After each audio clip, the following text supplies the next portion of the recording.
Hello दोस्तों, स्वागत है आपका आज की एक नई कहानी के साथ। कहानी शुरू करते हैं। आज मैं अपने ऑफिस के लिए निकलने में थोड़ा लेट हो गया था, इसलिए मैं जल्दी जल्दी अपना घर लॉक करके नीचे उतर गया था। तभी मेरी नज़र सामने वाले फ्लैट पर पड़ी। उसके बाहर सामान पड़ा देखकर मैंने राहत की सांस ली, क्योंकि बहुत समय से खाली पड़े उस फ्लैट के कारण पूरी बिल्डिंग में एक मायूसी का माहौल बना रहता था।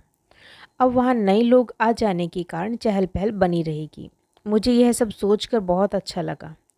फिर दिन तो मेरा काम करते करते बीत गया और शाम होने पर जब मैं घर पहुंचा तब फिर से मेरी नज़र उस फ्लैट पर पड़ी। उस फ्लैट में अब भी पहले जैसी ही शांति थी। फिर मैं सोचने लगा कि हो सकता है सिर्फ अभी इस फ्लैट में सामान ही शिफ्ट हुआ हो। इसमें रहने वाले लोग शायद थोड़े समय बाद आएं। दिन भर की थकान के बाद एक गर्मा गर्म प्याली की चाय औषधि का काम करती है, इसलिए मैंने फ्रेश होकर अपने लिए चाय बनाई और बाहर बालकनी में आ गया। तभी अचानक चाय पीते वक्त जब मेरी नज़र नीचे वाली फ्लैट पर पड़ी, तब बाहर बैठी जिस लड़की को मैंने देखा उसे देखकर मैं हैरान रह गया। जब दिमाग पर थोड़ा जोर डाला तो मुझे याद आया कि यह तो वृंदा है, जो मुझे उस समय मिली थी जब मैं अपने आगे की पढ़ाई पूरी करने के लिए उसके घर में किराएदार बनकर गया था। फिर मैं पास रखी चेयर पर बैठा पुरानी बातें सोचने लगा। मेरे सामने रखी चाय ठंडी होती रही, लेकिन मैं उससे बेखबर अपने ही ख्यालों में डूबा रहा। मामी जी ने आपके लिए यह तौलिया और चादर भेजी है। आपको अपना खाना खुद बनाना पड़ेगा और कमरे की सफाई भी खुद करनी पड़ेगी, क्योंकि हमारे यहाँ काम वाली बाई नहीं आती। अगर आपको अपने घर के लिए काम वाली बाई चाहिए तो आपको उसका इंतजाम खुद करना पड़ेगा। वृंदा ने मुझे यह सब कहा और फिर मुझे टॉवल और चादर देकर वह तेजी से बाहर निकल गई।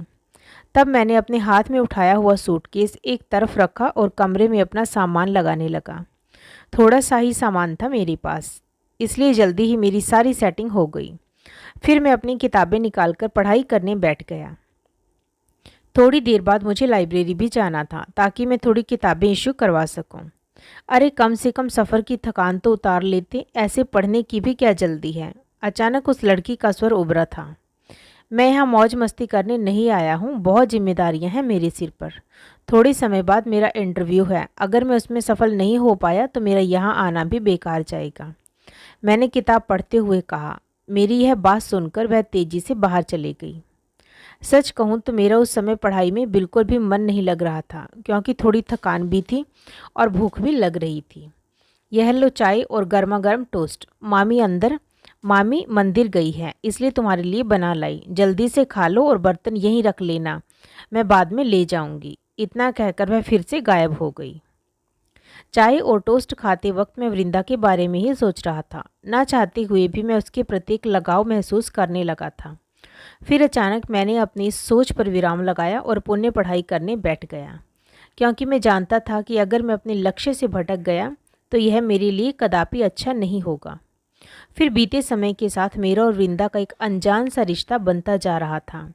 जब जब मैं समय कम होने के कारण अपना रूम साफ नहीं कर पाता था, तब वह चुपके से आकर मेरा कमरा साफ कर जाती थी।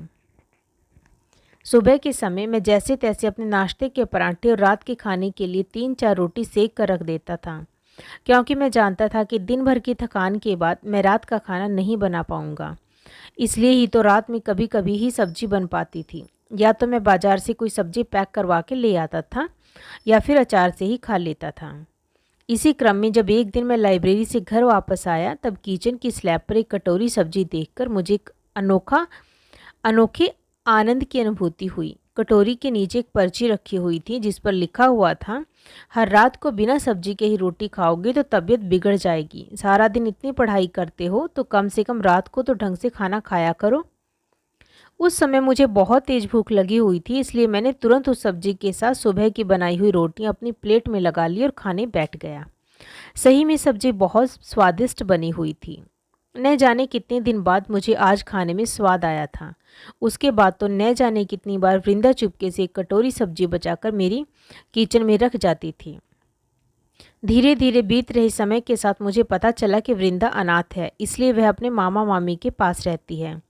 वैसे तो वृंदा कॉलेज जाती है, लेकिन उसकी मामी घर की सारी जिम्मेदारियां उस पर सौंप कर इसी कोशिश में रहती है कि उसकी पढ़ाई किसी तरह से रुक जाए। वैसे उसके मामा अच्छे हैं, लेकिन मामी के आगे उसकी एक नहीं चलती। उसकी मामी उस पर बहुत जुल्म करती थी, इसलिए ही तो मैंने कई बार वृंदा को अकेले में रोते हुए देखा था। उसे इस तरह रोते देखकर मुझे बहुत दुख होता था, लेकिन मैं भी मजबूर था, क्योंकि मैं उसे कोई भी झूठा दिलासा नहीं दे सकता था।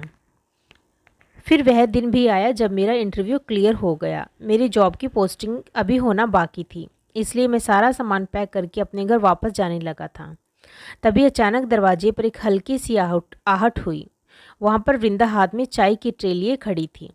अंदर आ जाओ, बाहर क्यों खड़ी हो, मैंने उससे कहा तो वह अंदर आ गई। यह समय चाय पीने का तो नहीं है, ना चाहते हुए भी मेरे मुंह से है निकल गया। चाय पीने का कोई समय नहीं होता, बस चाय पीने के लिए अच्छी कंपनी चाहिए। इतना कहकर वह अपना दुपट्टा अपने हाथों में मसलने लगी। मैं समझ चुका था कि वृंदा मुझसे क्या कहना चाहती है, लेकिन मैं फिर भी अनजान बना रहा, क्योंकि अभी मेरी पोजीशन ऐसी नहीं थी कि मैं वृंदा का हाथ थाम सकूं। वहाँ गांव में बीमार पिता, छोटे भाई बहन सभी की जिम्मेदारी मेरे कंधों पर थी, और वैसे भी मुझे ऐसे जीवन साथी की तलाश थी जो मेरे साथ कदम से कदम मिलाकर चल सके, ना कि मुझ पर निर्भर रहे। अब तो तुम्हारी जल्दी ही नौकरी भी लगने वाली है। अगर मेरे बारे में मामी से बात करो तो वह तो इस रिश्ते के लिए तुरंत हाँ कर देगी, क्योंकि उनके लिए तो मैं सिर्फ एक बोझ हूँ। इतना कहकर वह रोने लगी थी। देखो, तुम्हारी चाहत का अंदाज़ा है मुझे, और मुझे इस बात से इनकार भी नहीं है कि मैं भी तुम्हें चाहने लगा हूँ, लेकिन मैं चाह कर भी तुम्हारा हाथ नहीं मांग सकता, क्योंकि मेरी कुछ मजबूरियाँ हैं जिनके चलते मैं विवश हूँ। लेकिन फिर भी एक बात तुमसे कहना चाहूँगा, खुद पर तरस खाना बंद करो, और तब तक तुम्हारी ज़िंदगी में कोई बदलाव नहीं हो पाएगा जब तक तुम खुद को एक बोझ समझोगी।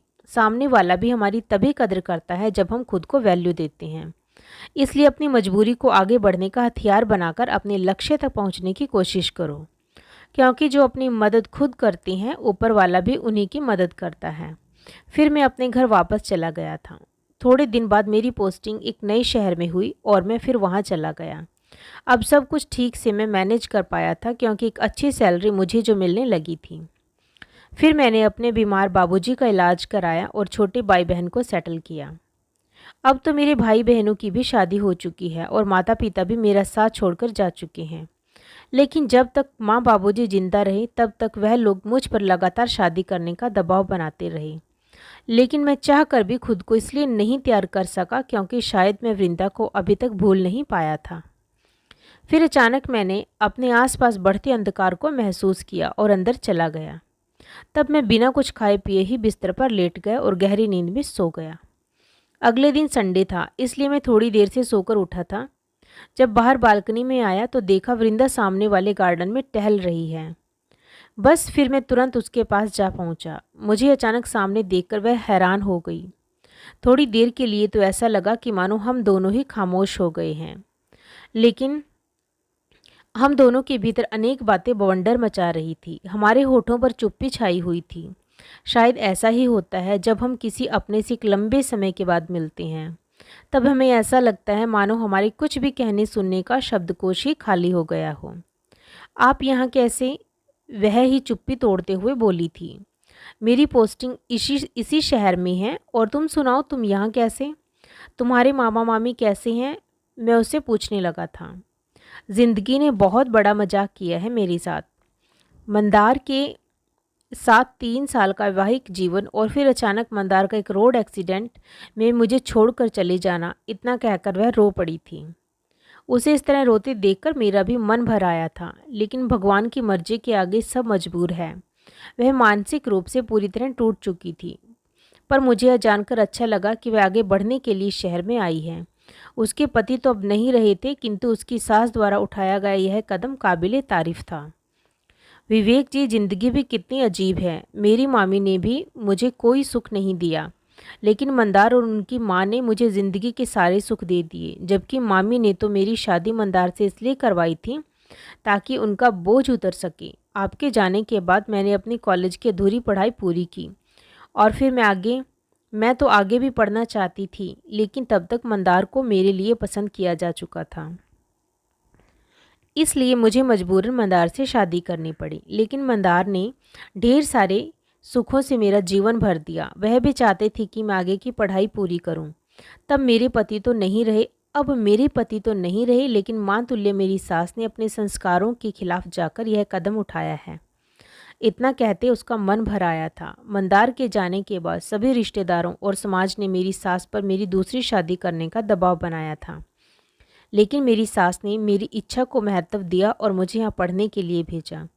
अब जब उन्होंने मुझ पर इतना भरोसा दिखाया है तो मुझे उन्हें सही साबित करना है। फिलहाल तो मैं सिर्फ और सिर्फ अपनी पढ़ाई पर ध्यान देना चाहती हूँ। उसकी यह बात सुनकर मुझे बहुत अच्छा लगा था, क्योंकि वह अपने भविष्य को लेकर चेत थी। फिर बीत रहे समय के साथ हम दोनों नज़दीक आने लगे। वैसे तो हम दोनों की बिजी शेड्यूल होने के कारण व्यस्त ही रहते थे, लेकिन फिर भी हम दोनों पड़ोसी तो थे ही। बस इसी वजह से हमारी मुलाकात अक्सर हो जाती थी। धीरे धीरे वृंदा खुलने लगी थी। मेरे प्रति उसका खुश्क स्वभाव अब बदलने लगा था। पतझड़ के बाद आगमन होने लगा था बसंत का। उसके दिल का तो मुझे पता नहीं, लेकिन मेरे भीतर एक नया बदलाव जन्म लेने लगा था। इस बार पहल करने की मेरी बारी थी, इसलिए ही तो मौका देखकर मैंने एक दिन अपने मन की बात उसके सामने रख दी थी। अपनी भावनाओं की कद्र है, आपकी भावनाओं की कद्र है मुझे, लेकिन मेरा मन अभी इसलिए तैयार नहीं है। शायद मेरा मन तो मंदार के साथ ही चला गया, बस रह गया तो यह निर्जीव शरीर। उसकी आंखें नम हो गई। वृंदा, तुम्हारे दुख का अंदाजा है मुझे, लेकिन कब तक अपने खाली मन को समेटकर चलती रहोगी?